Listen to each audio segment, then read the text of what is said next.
Ku nkengero z'umugezi wa Moscow mu murwa mukuru w'Uburusiya rwagati, nyuma y'inkuta ndende cyane zitukura, hari undi mujyi uteye ukwawo ahasangwa inyubako zidasanzwe zubaka mu bukorikori buhambaye. Aha hasangwa insengero, ibirindiro by'ingabo, inyubako z'ubutegetsi, ibibumbano by'ubukorikori bwa kera ndetse n'ibindi bintu byinshi by'agaciro bimaze imyaka isaga 700. Inyubako yose ihagaze ku butaka bwa hegitari 28 bufite agaciro kasaga miliyari enye z'amadolari ya Amerika. Tekereza miliyari enye z'amadolari zose ku gaciro k'ubutaka gusa, nta kindi kintu kirajyaho. Mu gihe rero habariwemo n'inyubako, imitako ndetse n'ibindi bikoresho by'agaciro bya kera byose biri muri iyi ngoro bibarirwa agaciro kasaga miliyari 100 z'amadolari. Ese ni iki ingoro yihariyeho mu by'ukuri bitandukanye n'izindi ngoro z'abaperezida n'abami bo hirya no hino mu isi ku buryo ishobora kubarirwa agaciro karenga biliyoni 100 z'amadolari? Ese ni gute inyubako y'izina rigufi nka Kremlin yisanze yubatse ku butaka bwa hegitari 28 zose? Ese ni uko hitwa kwa perezida w'igihugu gikomeye nk'Uburusiya? None se ibyo bikoresho bihenze kandi bidasanzwe by'ubukorikori bwa kera bisangwa muri iyi ngoro byo ni ibi? Perezida w'Uburusiya Vladimir Putin akorera ahagana muri iyi nyubako. Byose ni muri iki kiganiro, murarigiye kugikurikira kugeza ku mpera zacyo. Ntigisanzwe. Marvin ninjye. Kremlin ni izina ryumvikanisha cyane ubutegetsi bw'Uburusiya kurusha uko ryakumvikanisha ikindi kintu icyo ari cyo cyose. Ubwo bitewe nuko mu mboni za benshi izina Kremlin bisobanura ubutegetsi bw'Uburusiya, ubwo iyo bavuze izina Kremlin cyane cyane bya bitangazamakuru byo hirya no hino mu isi byiganjemo ibyo mu burengerazuba, buri wese ahita yumva yuko bari kuvuga ubutegetsi bw'Uburusiya. The Kremlin. It'll be like Christmas in the Kremlin. The Kremlin says, the Kremlin does. Kremlin ni izina rikomoka ku ijambo ry'ikirusiya Kremlin bisobanura ibukuru, fortress. Aha niho hantu hafatirwa ibyemezo byinshi birimo n'ibigira ingaruka ku batuye isi bose. Kuva mu gihe cy'ubwami bw'abami bw'Abarusiya bwo hambere bwari buyobowe n'abitwa ba Tsar, kugeza no mu gihe cy'ubumwe bw'Abasoviyete, none ku munsi wa none igihugu cyitwa Uburusiya, na n'ubu Kremlin iracyahagaze kandi haracyitwa ibukuru. Iyi nyubako cyangwa nanone izi nyubako bikaba n'ingoro, ni ahantu hubashywe cyane kurusha ahandi hose ku butaka bw'iki gihugu kinini kurusha ibindi mu isi. Ubundi mu Burusiya hari inyubako zigera kuri 20 zitwa izina Kremlin, kandi buri nyubako muri izo ngizo ifite inkuru yayo yihariye ikagira n'umwihariko wayo. Gusa iyo havuzwe izina Kremlin mu isi hose hahita humvikana Kremlin nkuru ibarizwa i Moscow mu murwa mukuru rwagati, ari nayo ngoro y'umukuru w'igihugu Perezida Vladimir Putin. Ubwo rero bitewe n'uko iyi nyubako ari ibarizwamo ibiro by'umukuru w'igihugu w'Uburusiya Perezida Vladimir Putin, ni hamwe mu hantu hambere harinzwe kurusha ahandi mu isi, hakaba harindwa n'abasirikare bagera ku bihumbi 100. Aba barindiye ingoro bariko bibanda cyane ku biro bya Perezida Vladimir Putin, the Oval Office, bibarizwa muri Senate Kremlin Palace. Gusa ntibivuze yuko n'ahandi hatarinzwe, ahubwo naho haba hacungiwe umutekano ku buryo buhagije, haba ku nsengero, inzu ndangamurage, ububiko bw'ibikoresho bya kera ndetse n'ahandi hose muri ingoro ya Kremlin. Buri mwaka abantu basaga miliyoni basura ingoro ya Kremlin bagatembera mu bice byayo bitandukanye, ariko nta muturage wemerewe gukandagiza ikirenge ahazwi nk'akorera Perezida Vladimir Putin. Ibyo rero n'ubundi birumvikana yuko uko umutekano ugomba gukazwa, ni nako nta muturage wemerewe kugera aho hantu, kubera yuko hakorera inzego z'ubutegetsi zo hejuru. Muri iyi ngoro habarizwa abashefu basaga 40 baba bashinzwe kumenya neza yuko nyakubahwa Vladimir Vladimirovich Putin uzwiho gukunda agakoma kurusha agasembuye yaryohewe n'amafunguro y'uwo munsi. Ubwo ngubwo ni nako babigenza, bakamenya neza yuko abashyitsi ba Perezida Putin nabo baryohewe n'amafunguro. Aha ni kuri Marvin Daily Official. Muri uyu mwanya tugiye gutembera mu ngoro ya Kremlin yose, tutibagiwe n'ibiro bya Perezida Vladimir Putin nubwo ho tutemerewe kuhagera. Turatembera inyubako ku yindi, ahantu ku handi, cyane ko ibirimo imbere bidasanzwe. Ikamba ridasanzwe rifite agaciro ka miliyari y'amadolari, se ryo urarizi? Niba ari ubwa mbere ugeze hano, turakwibutsa gukanda subscribe ndetse ukane no kunzogera, maze byose byiza bibera hano bijye bikugeraho umunsi ku munsi. Murakaza neza mu ngoro ya Kremlin, umutima w'Uburusiya, aho hubatse inyubako z'igitinyiro kandi zifite ubwiza budasanzwe, zubatswe mu myaka y'1500. Mu gihe uri Moscow ubona inkuta zikomeye kandi ndende zifite uburebure bwa metero zisaga 20. Ibaze ko uru rukuta rwose rufite umuzenguruko wa kilometero 2.5. Bivuze ngo byagusaba kuzenguruka ibirometero 2 na metero 500 mu gihe ushaka kuzenguruka urukuta rwose rwa Kremlin ukaruheza. Inkuta zikomeye cyane zubatswe n'abubatsi kabuhariwe ba kera cyane, ndetse zubakishwa amabuye akomeye ku buryo n'ubundi ubona zihagaze nk'aho zubatswe ejo, kandi zarubatswe mu kinyejana cya 15 n'icya 16. Witegereje inkuta wese azibona mu irangi zisize ari ryo ry'umutuku, zikaba ari inkuta zitandukanye imibereho ibiri yihariye itandukanye. Ibyo no kubera yuko hanze y'izi nkuta ubuzima buba ari nk'ubusanzwe, ariko mwimbere biba bitandukanye. Iyi ngoro ya Kremlin irangwa no kuba ifite iminara miremire cyane towers igera kuri 22. 21 muri iyo minara yose yubakanywe n'urukuta ku buryo iba imeze nk'igaragara inyuma y'inyubako nyine itarimo imbere mu ruzitiro. Iyi ni iminara yubakishijwe amabuye akomeye cyane mu myaka ya kera cyane ku buryo ari iminara nyine ihagaze yemye, buri umwe ukwawo uba wubatswe mu buryo bwihariye kandi ukagira inkuru yawo yihariye. Umunara wa 22 wo ubarizwa mu ngoro mw'imbere, umunara witwa Secret Tower, umunara w'ibanga. Aha niho hari inzira nyinshi z'ubusohokero bwo muri iyi ngoro ya Kremlin mu gihe cy'ubwami bw'abami, ku buryo byabaga bizwi yuko mu gihe hatari amahoro aba bami ba kera babaga bagomba kuhasohokera kandi umwanzi ntamenya aho baciye. Uyu ni umunara usibye no kuba wari uri mu busohokero bw'umwami bw'ibanga, hari n'ubwisho n'ubundi bw'ibanga.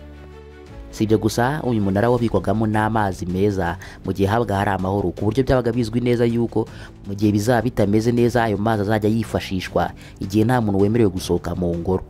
Uyu munara wari nka byose mu kintu kimwe ubwacyo, kandi byarashobokaga cyane kubera yuko uyu munara n'ubundi wari ufite metero zigera kuri 40 nk'uko bimeze uyu munsi. Uyu munara wa Secret Tower uherereye mu gice cy'amajyepfo ya Kremlin ahateganye n'umugezi wa Moscow. Ibaze ko muri cya gihe cya kera uyu munara wabikwagamo n'intwaro, inkota, imiheto, amagare y'amafarashi ndetse n'ibindi byinshi. Uyu munara ni wari usanzwe. Ubwo rero kubera yuko wari n'umunara muremure cyane kurenza n'indi minara yose iri muri iyi ngoro, ni nawo warindirwagamo umutekano wa Moscow yose mu gihe cy'ubwami bw'abami. Twinjiye muri iyi ngoro mw'imbere mu gice cy'amajyepfo yaho hasanga inyubako zidasanzwe, inyubako zikunzwe cyane kandi zubashywe. Ni insengero, cathedrals. Nubwo muri Kremlin harimo ahandi hantu hadasanzwe kandi habitse ibidasanzwe, hose ntabwo hasurwa ku rwego nk'urw'izi kiliziya zisurwamo, cyane ko abantu benshi bakunda insengero kurusha ahandi hantu hariho hose. Izi ni insengero zidasanzwe nazo kubera yuko zubatswe mu myaka irenga 500 ishize, bigatuma ziba insengero zikunzwe cyane ndetse zubashywe cyane kurusha urundi rusengero urwo arirwo rwose rubarizwa mu gihugu cy'Uburusiya. Cathedral of the Mission, kiliziya yitiriwe uruzitiro rwa Bikira Mariya. Uru ni urusengero rwubatswe mu kinyejana cya 15 hagati y'umwaka w'1475 n'1479, rukaba ari rwo rusengero rumaze imyaka myinshi rwubatswe ku butaka bw'Uburusiya. Icyo gihe ubwo rwubakwaga rwari rwubatswe n'umwubatsi kabuhariwe Aristote Fioravanti w'umutaliyani. Iyi kiliziya kandi niyo yakorerwagamo ibirori bitandukanye byo kwimika abami ba tsari. Sibyo gusa kandi urusengero rufatwa nk'ikicaro cy'idini ya Orthodox izwi cyane muri iki gihugu cy'Uburusiya kandi ikaba ifite abayoboke benshi. Urundi rusengero rudasanzwe rusangwa muri iyi ngoro ni urwitwa Cathedral of Communication. Uru rusengero ni ububiko bw'amashusho menshi y'idini yiganjemo yashushanyijwe mu myaka ya kera cyane, ndetse n'ibindi bihangano by'ubukorikori birimo n'ibibumbano byakozwe mu myaka ya kera cyane bigiye bifite agaciro ka za miliyoni z'amadolari kuri buri kimwe. Uru rusengero rwubatswe kuva mu mwaka w'1484 kugeza mu 1489, rukaba ari urusengero rwasengeragamo abami gusa. Cathedral of Archangel yubatswe mu mwaka w'1505 kugeza mu 1508. Kuva icyo gihe rwubakwa, uru rusengero rwashyingurwagamo abami ba kera kugeza mu kinyejana cya 18. Ibaze ko no muri uyu mwaka w'2025 iyo ugiye gusura muri uru rusengero usangamo imva z'abo bami ba kera zose. Hari urundi rusengero rwitwa Church of the Position of the Lord. Uru rwegeranye na kiliziya ya Mission twagarutseho. Church of the Position yubatswe hagati y'umwaka w'1484 ndetse n'1485. Uru ni rwo rusengero ruto mu ngoro ya Kremlin ndetse ikaba ari na kiliziya yihariye y'umukuru w'abapadiri bose b'i Moscow. Hari na kiliziya yitiriwe intumwa 12, Church of 12 Apostles, yubatswe hagati y'umwaka w'1653 kugeza mu 1656. Ubaze insengero zose ziri mu ngoro ya Kremlin zigera kuri 5 kandi buri rwose rufite ibyo rwihariyeho, ariko zose zifite ibyo zibutsa abakristo b'Abarusiya cyane cyane abo mu idini ya Orthodox. Mu cyanya cy'izi nsengero rero niho hantu hahurira urujya n'uruza rw'abantu benshi kurusha ahandi muri iyi ngoro ya Kremlin, kubera yuko umunsi ku munsi urujya n'uruza rw'abantu baza kuramya. Nubwo aha hari za kiliziya ariko hari n'ikindi kintu cy'igitangaza, umunara muremure witiriwe Ivan Mukuru, Ivan the Great, wayoboye ubwami bw'Uburusiya kuva mu 1462 kugeza mu 1505, ubwo yari ari gufasha se wamubyaye wari umwami w'icyo gihe, ariko akaba yari afite ubumuga bwo kutabona, bityo Ivan nk'umuhungu akaba ari uyobora. Uwo umwami Vasili wa kabiri.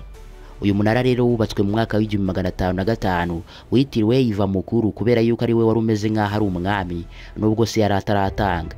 Hari irindi zina bajya bawita Bell Tower, ukaba ufite uburebure bwa metero 82 ndetse ukaba ufite agaciro gakomeye cyane kubera yuko ubikwamo inzogera zose zo muri za kiliziya twagarutseho. Ni nako kamaro kawo kuva kera. ubwo ibyatumaga uyu muntu arohabwa agaciro gakomeye cyane kurusha n'ubu ngubu ni ukubera yuko wabikwagamo inzogera nyine ariko zo muri za kiliziya zisengerwamo n'abami. Ukivuga umunara witiriwe Iva Mukuru, abazi neza Kremlin mu ntekerezo zabo hahita hazamo ikindi kiwegereye, Tsar Bell, inzogera y'abami. Iyi ni inzogera idasanzwe ikozwe mu cyuma cya bronze gisanzwe n'ubundi gikorwamo izindi nzogera, kikaba ari kimwe mu bikoresho kamere by'agaciro ahubwo binafatwa nk'amabuye. Iyi bronze iraremera cyane ku buryo ishobora no kugeza ku buremere bwa tone, bityo iyi nzogera ikaba ifite uburebure bwa metero 6 biyiha uburemere bwa toni zisaga 205. Ibaze toni 205 zose ku gikoresho cy'ubukorikori. Iki ni igihangano cyakozwe kandi kinubakwa mu mwaka w'1733 cyubatswe n'umuhanga kabuhariwe Ivan Motorin. Iyi nzogera y'abami ni umurage ukomeye w'Uburusiya kandi ikaba n'igicumbi gikomeye cy'amateka. Ni kimwe mu mitungo Uburusiya bwatunze kuva kera amahanga akabyifuza ku buryo yanabuteraga kubera kiriya gikorwa cyonyine, inzogera. Ubwo rero hagati y'umwaka w'1792 n'1819 ubwo Napoleon Bonaparte, umusirikare kabushungwe wari warayogoje Uburayi bwose abuyoboje igisirikare cy'Ubufaransa, yari yarafashe n'umujyi wa Moscow. Muri iyo myaka yagerageje inshuro nyinshi cyane kwiba iyi nzogera ariko ntibyari gukunda kubera uburemere bwa toni zisaga 205 zose. Birumvikana muri iyo myaka nta gikoresho na kimwe cyari gihari cyari kuba cyabasha no guterura byibura kimwe cya kane cy'ubwo buremere. Kuva icyo gihe rero na n'ubu iyi nzogera iracyahari kandi isurwa na benshi mu isi, baba bafite amatsiko menshi cyane yo kureba iyo nzogera yagonganyije imitwe y'ibihangange. Mbere yuko dukomeza iki kiganiro ariko turakwibutsa gukanda like kuri iyi video niba wakunze ibiyikubiyemo. Hafi aho ngaho hari ikindi gihangano cy'ubukorikori cyitwa Tsar Cannon, imbunda y'umwami.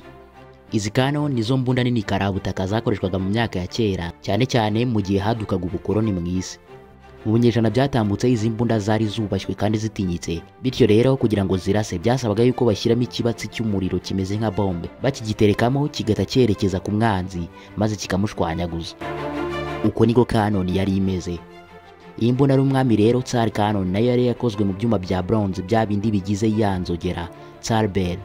Bikaba ari ibyuma bihambaye cyane bituma nayiremera cyane. Biragoye kubyiyumvisha. Wamenya yuko se imbunda iguteretse imbere uri kureba n'amaso yawe ifite uburemere bwa toni 40. Iyi mbunda yakozwe mu mwaka w'1586 ikozwe mu rwego rwo kugaragaza ubushongore n'ubukaka bw'ubwami bw'abami bw'Abarusiya bw'icyo gihe, ikaba yari imeze nk'ikirango cy'ubuhangange bw'igihugu muri rusange.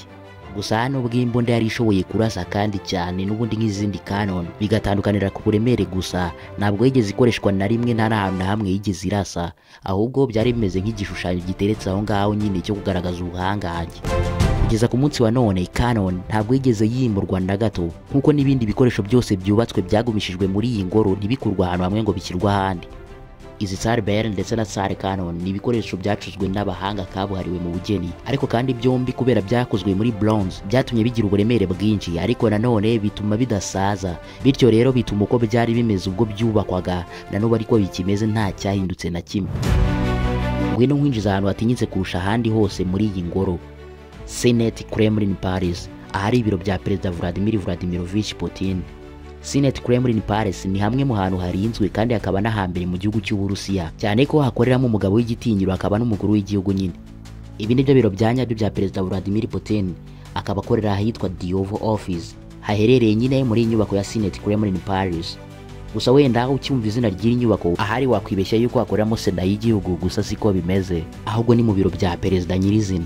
Aha rero mu mwaka w'2023 ubwo hari ku itariki 23 Gicurasi niho hageragejwe kuraswa na drone. Icyo gihe igihugu cy'Uburusiya kikaba cyarashinjije Leta Zunze Ubumwe za Amerika n'uwo bafasha mu ntambara ari we Ukraine aribo bakoze iki gitero bagamije kwivugana Perezida Vladimir Putin. Gusa ubwo iki gitero cyabaga ntabwo Vladimir Putin yari mu biro, ariko nanone Leta Zunze Ubumwe za Amerika ndetse na Leta ya Ukraine bakaba baravuze yuko Leta ya Kremlin babeshya, ahubwo aribo bikoreye iki gitero ku giti cyabo kugira ngo batize umurindi y'intambara iri kubahuza na Ukraine. Baragize bati Kremlin ni hamwe mu hantu hambere harinzwe mu isi, bityo rero ntabwo byari koroha yuko igitero cya drone cyari kuza kikaharasa. Gusa hari indi nyubako yegeranye n'ingi ya Senate Kremlin Palace izwi nka Grand Kremlin Palace, nabyo ni ibindi biro bya kabiri bya Perezida Vladimir Putin. Gusa ho ni ahantu akorera ibirori gusa, birimo ibyo kwakira abashyitsi batandukanye basuye igihugu cy'Uburusiya ndetse no kwimika bamwe mu bayobozi ba guverinoma y'Uburusiya. Gusa mu myaka yo hambere Grand Kremlin Palace niho hari ibiro by'umukuru w'igihugu cy'Uburusiya kuva mu mwaka w'1849. Icyo gihe nibwo bwa mbere hari hakoreyemo umukuru w'igihugu ari we umwami Nicholas wa mbere. Byakomeje kuba uruhererekane rero kugeza no ku bumwe bw'Abasoviyete ubwo ababaga babutegeka nabo bakoreraga muri iyi nyubako, ariko bitandukanye na Perezida Vladimir Putin. Izi nyubako Perezida Vladimir Putin akoreramo ziherereye rwagati mu ngoro, ku buryo aho ariho hose umuntu yaba aherereye muri iyi ngoro yaba azireba. Izi nyubako zombi buri imwe ifite ibyumba birenga 700 byose, zose zikanagira uburebure bwa metero zisaga 100, zikaba zubatse ku buso bwa metero kare 25,000. Mu imbere ha Grand Kremlin Palace harimo imitako myinshi y'agaciro, ndetse no ku nkuta no ku nkingi hose hagiye hasizwe zahabu. Si ibyo byonyine gusa bikoze muri zahabu, kubera yuko n'ubwiherero bwabwo niko bumeze. Mu biro Perezida Vladimir Putin akoreramo rero muri Senate Kremlin Palace naho hari imitako itandukanye y'agaciro, na byinshi mu bikoresho akoresha harimo ibikozwe muri zahabu, ibya diyama, imiringa ndetse n'ibindi bitandukanye n'ubundi byakoreshwaga n'abami ba kera. Gusa izi nyubako ebyiri ubashe kuzitandukanya neza, Grand Kremlin Palace ndetse na Senate Kremlin Palace. Grand Kremlin Palace niyo akoreramo ibirori bitandukanye, hanyuma Senate Kremlin Palace ni ibiro bye bya buri munsi. Bityo rero Grand Kremlin Palace ni isangwamo imitako ihenze kurusha ahandi hose, ariko mu biro bye ntago habamo imitako myinshi cyane. Gusa nubwo Perezida Vladimir Putin adakunda imitako, akaba ari nayo mpamvu atemera yuko ikunze gushyirwa mu biro bye, ariko iyi mitako yose yo muri iyi ngoro irindirwa umutekano ku buryo buhambaye, kubera yuko bifatwa nk'ishema n'umurage w'igihugu. Gusa uko izi nyubako zubatswe mu myaka y'1840 ntabwo ariko zikimeze, ahubwo hagenda hahindurwamo utuntu duto duto bitewe n'igihe aho kigeze. Nk'urugero mu mwaka w'1934 nyuma y'impinduramatwara y'Uburusiya, izi nyubako zaravuguruwe, ariko ntabwo zahinduwemo ibintu byinshi, ahubwo byari kugira ngo zidakomeza kugaragara nk'iza kera. Izi nyubako zombi zifite imiryango igaragarira inyuma, ariko hari indi miryango itazwi Perezida n'abandi bayobozi bakomeye bashobora gusohokeramo isaha yari yose. Gusa si gitangaza kubera yuko no mu nyubako ya Perezida wa Leta Zunze Ubumwe za Amerika White House naho harimo inzira zitandukanye nk'izo ngizo. Aha kuri Senate Kremlin Palace niho Perezida w'Uburusiya Vladimir Putin amara umwanya munini kubera yuko anahakorera. Gusa ntabwo ari hwaba nk'uko bigenda kuri Perezida wa Leta Zunze Ubumwe za Amerika aho ba mu nyubako ikaba ari nayo biro bye, ahubwo we ataha ahitwa Cape Idokopaz mu mujyi wa St Petersburg, ari naho avuka. Gusa nayo ni inzu ihambaye cyane, ndetse ibirinda umutekano ku buryo buhambaye kubera yuko ari kwa Perezida.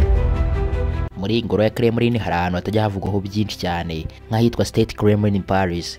Aha niho hakorera inzego z'ubutegetsi zo hejuru, ariko nanone hatarimo Perezida w'igihugu, ahubwo hagakorera abaminisitiri, abavugizi ba leta ndetse n'abandi bakozi bo mu nzego zo hejuru bakorera leta y'Uburusiya. Bose bakorera muri iyi nyubako nini ya State Kremlin Palace nayo iherereye muri iyi ngoro.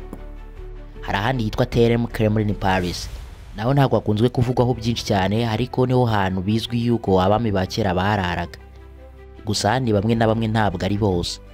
Abo bami rero bakundiraga yuko ari ahantu heza hasa neza, higanje mu mabara y'umutuku n'umweru, ngibyo bigatuma umwami asinzira neza kubera ko hareba. Mu ngoro ya Kremlin ahantu hambere habarizwa imitako ihambaye ndetse ihenze cyane kugeza no muri za miliyari, nahitwa muri Amachemba. Hafatwa nk'inzu ndangamurage y'Uburusiya kubera imitako ihenze, ibibumbano bya kera n'ibindi bintu byose by'ibwami by'agaciro byakoreshwaga mu gihe cy'ubwami bw'abami. Aha niho habitse ibinyamateka bidasanzwe bifite agaciro karenga biliyoni 5 z'amadolari ya Amerika.